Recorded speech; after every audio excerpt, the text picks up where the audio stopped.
Welcome to the rubric for assigning students to alternate standards in instruction and assessment training. The purpose of this webinar is to give ISD and district personnel guidance on how to interpret and utilize the rubric for assigning students to alternate standards in instruction and assessment for determining the appropriate assessment for students. Presenting on this topic today is Shannon Dahmer-Hinman, along with Tori Steingraber from MDE, Office of Special Education. Specifically, we will cover four broad topics. First, we will talk a bit about Every Student Succeeds Act and high educational expectations for all, followed by an overview of the rubric, use of the rubric, and finally, criteria on the rubric. Today's purpose is to review the rubric for assigning students to alternate standards in instruction and assessment for the alternate assessment based on the fact that Michigan has the highest rate of alternate standards use in the nation and continues to be above the 1% cap. The Every Student Succeeds Act, ESSA, requires that states test no more than 1% of their students based on alternate standards. Since the alternate assessment, which for Michigan is the MyAccess, is only designed for those students who meet the definition of a student with the most significant cognitive disability, we will review the definition of what that truly means. We will then look at and explain each of the four criteria of the rubric.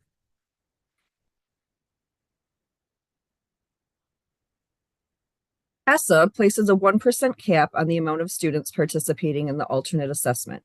This is to promote challenging and rigorous instruction and curriculum, while at the same time being able to gauge the learning of a student as it aligns with their instruction.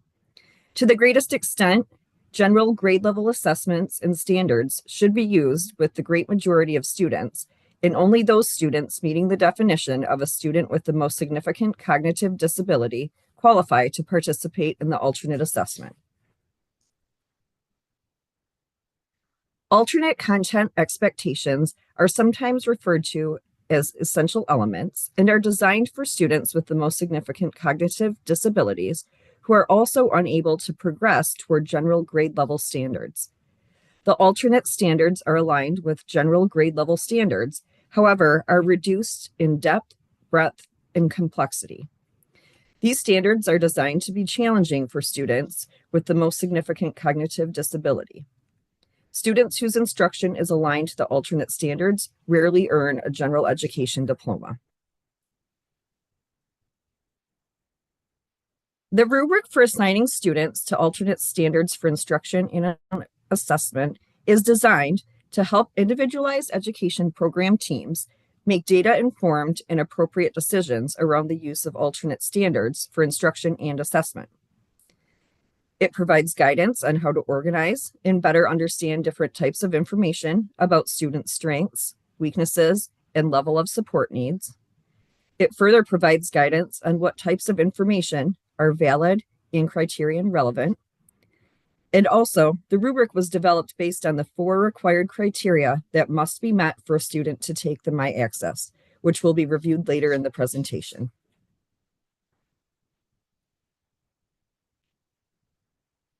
MDEOs met with groups to provide input to MDE prior to the release of the rubric that further specifies each of the needed criteria for assigning a student to alternate assessments and provides guidance on interpreting relevant data. The rubric was released in November of 2024 with the purpose of making the criteria less ambiguous to assist IEP team decisions on which students should be participating in the alternate assessment. The rubric further provides guidance on how to organize and understand different types of information about student strengths, weaknesses, and level of support needs. This year, districts with high alternate assessment rates will use the rubric retroactively. However, moving forward, districts are encouraged to use the rubric as part of the regular decision-making process when determining the most appropriate assessment for a student. Using a multi-tiered system, Tier 3 districts will be required to review and utilize the rubric with providing a summary back to MDE. while Tier 2 districts will be required to review the rubric and use it for flagged student cases, but with help and guidance from the ISD. Districts with alternate assessment rates of 1.2% or below also are able to use the rubric when making decisions on which students are identified as having the alternate assessment be the most appropriate assessment.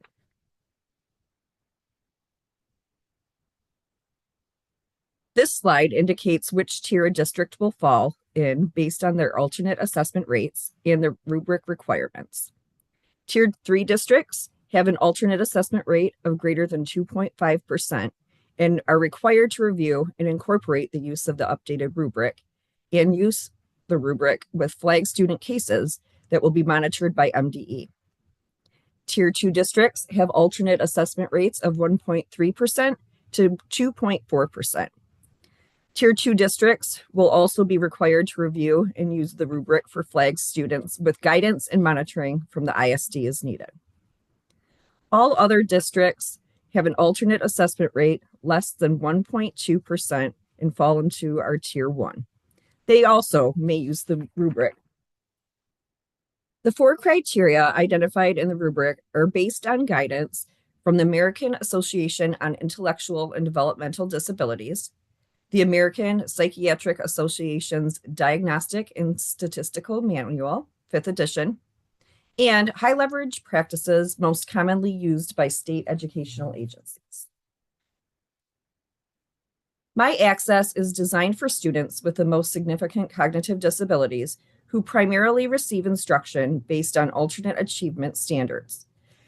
The most significant cognitive disability substantially impacts all 4 of the following: cognitive functioning, adaptive functioning, and the student must have extensive support needs to demonstrate learning and growth and to generalize across settings.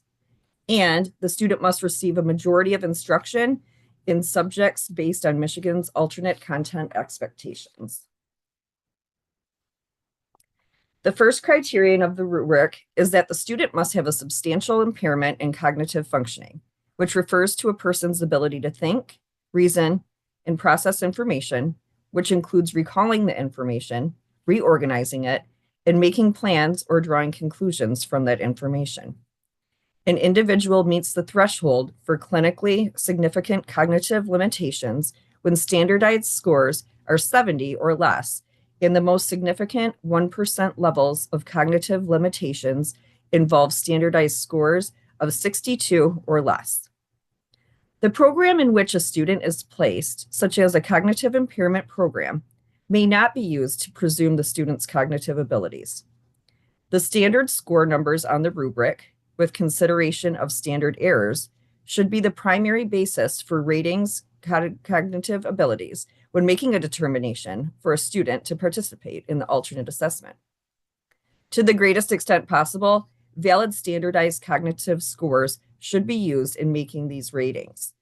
Academic performance alone should not be used, as it often leads to false positives when trying to identify and infer a student's cognitive abilities. Although recent measures and scores hold higher accuracy for making alternate assessment determinations, sometimes the data is unable to be obtained, and professional judgment may be used in conjunction with cognitive data that is older than 3 years, when that is all that is available, or for the rare cases when cognitive ability scores cannot be obtained. The rubric contains subcategories of cognitive functioning and includes verbal cognition, nonverbal cognition, thinking, reasoning, problem solving, executive functioning, attention, memory, planning, fluency, and speed of processing information, and general or full-scale cognitive ability. These ratings on the rubric go from not limited to most significant cognitive limitations. Validated and reliable data include full cognitive measures, cognitive screeners, and professional clinical judgment.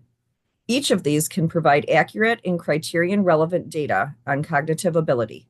Again, academic performance data should not be used to infer the student's present cognitive abilities, as doing so leads to a lot of false positives and lowered academic expectations for students who may very well be capable of learning grade level content.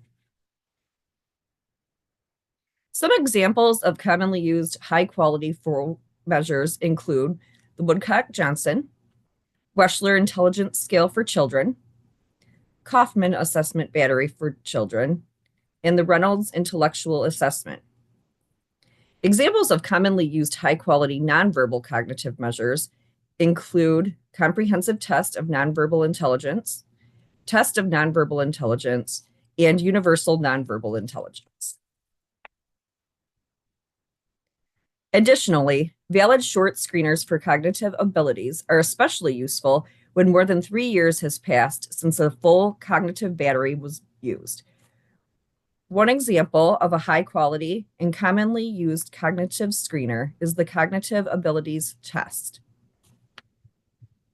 Professional clinical judgment from a school psychologist or other professional is also useful when cognitive measures are over 3 years old or were attempted, however, could not be completed with valid scores. When this occurs, observations or older cognitive measures in conjunction with current academic performance may be used to indirectly infer the student's current cognitive capabilities. The second criterion focuses on substantial impairment in adaptive functioning across the conceptual, social, and practical domains of life. Adaptive functioning refers to the skills used to manage daily life and social interactions at home, school, and in the community, relative to age and normative expectations for independence and appropriate behavior. When determining ratings in this domain, at least 2 observers, which could include, but is not limited to, a parent, teacher, or clinician. When possible, one of the observers should be a parent or guardian. The 3 subcategories in the adaptive functioning domains include the conceptual domain, the social domain, and practical domain. And like the cognitive functioning rating, extends from not limited to most significant adaptive limitations. Standardized scales and measurements of adaptive functioning are easily collected from observers. A standardized scales of 70 or less means clinically significant levels of impairment to adaptive behavior.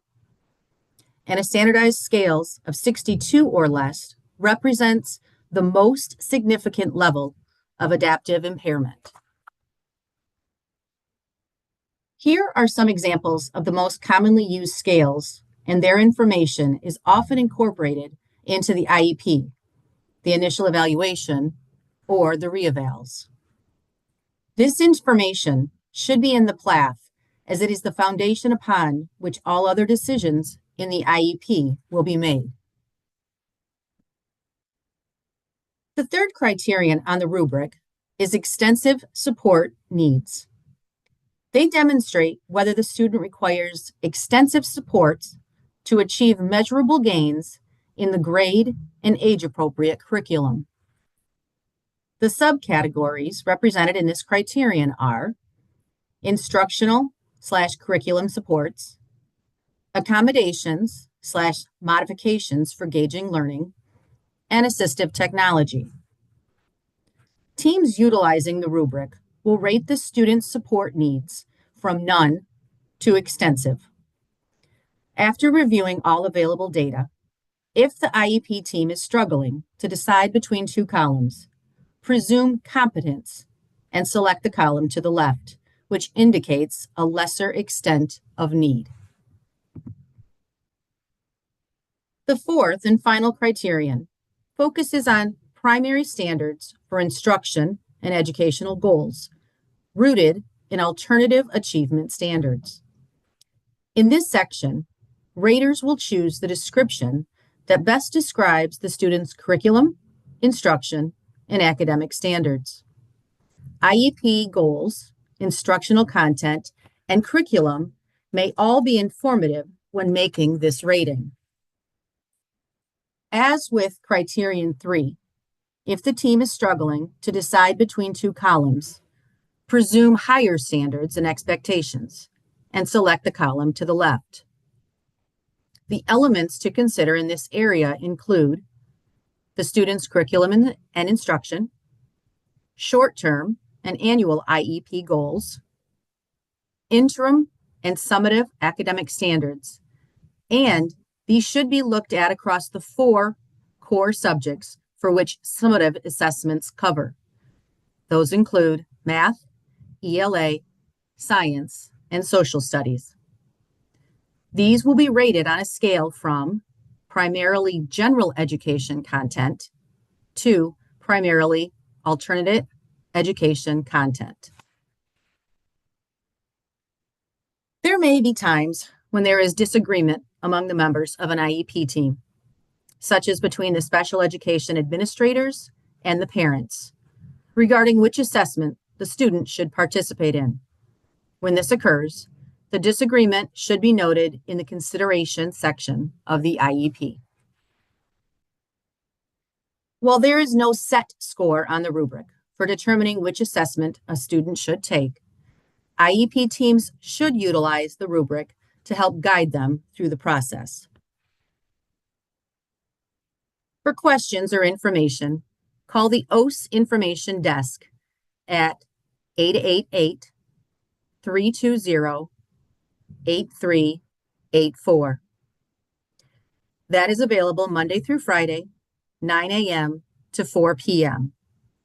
or email at mde-ose@michigan.gov.